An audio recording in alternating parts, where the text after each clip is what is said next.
What we're going to go over today is a two-man person carry. This is for someone who's injured. We've decided to evacuate, or we're in a location where we have to leave the area.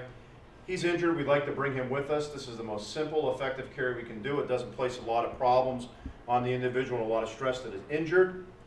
And it doesn't put a lot of stress on the individuals that have to be carrying him. It's a very simple, easy carry to know and remember.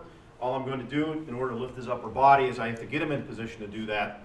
He is not going to lift himself at all. I am going to lift him by sliding my hands underneath his neck and shoulders like this and grasping the back of his shirt. All I'm going to do is place my knees on either side of his head, and I am going to knee crawl forward, lifting his upper body only using my arms. And I've got him in a lifted position now. Once he's in this position, I want to get ready to lift. Obviously, you don't lift with your back, you lift with your legs. So I'm going to get into that position. And what I'm simply going to do is take my left hand, put it in his left armpit, grab his left wrist, and pull it to his chest. Then I'll take my right hand, place it through his right armpit, grab his right wrist, and then move it to his chest. And he'll be in this position. I will be ready to lift the upper body. The strongest person in the lift should take the upper part of the body.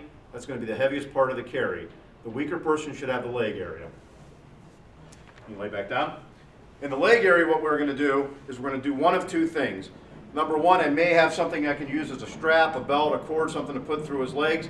If I don't have those things, if he has an injury to his left or right leg, will depend on where I'm going to move the leg.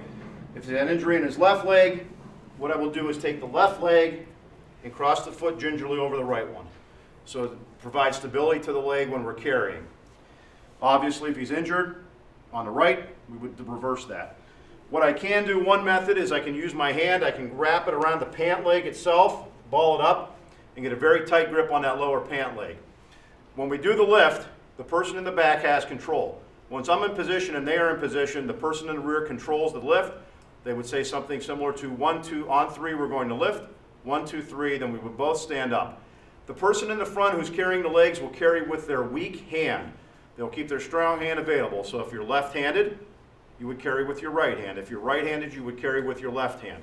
That's to keep this hand available to push things out of the way, open doors, etc. Another way to do this is if you have a belt. Let's say he has an upper leg wound. I would take the belt, slide it underneath his calves, thread the belt through the loop, put it in this position. I prefer this carry. And I would wrap the belt around my hand tight and allow me to lift. It gives me a little more stability when I'm lifting. If there's an injury on the lower leg, obviously I would wrap it around the thighs, and when we pick them up, he would almost be in a seated position. All right, it's a very simple carry. It's easy to move the individual. You guys want to do it now? Do you want to use a belt or the pant leg lift? I'll just use this pant leg. Okay, that's fine. Obviously, Brett, you're stronger. You would take the upper body. Thank you, Joe. What you do is kneel next to the head, slide the hands under the neck and shoulders, grab the back of the shirt, and then what you'll do is walk your legs forward and lift the upper body. And just get them in a seated position. Right hand through the armpit to the right wrist, pull the right wrist to the chest. Same thing with, there you go, exactly, right and left. If you have the leg, pant legs ready to lift. Yes. Good. Brett controls the carry on 3, he'll say to lift. All right, on 3. 1, 2, 3. You lift, and then just walk the individual out of the room. It doesn't put a lot of pressure and stress on him. It makes it easier to carry. Obviously, if the individual gets tired that's in the rear carrying the more body weight, he would request to put the individual down, saying he's tired, I need to switch my grip, whatever is available. And they could switch positions, or he could just rest briefly and then move him out of the room.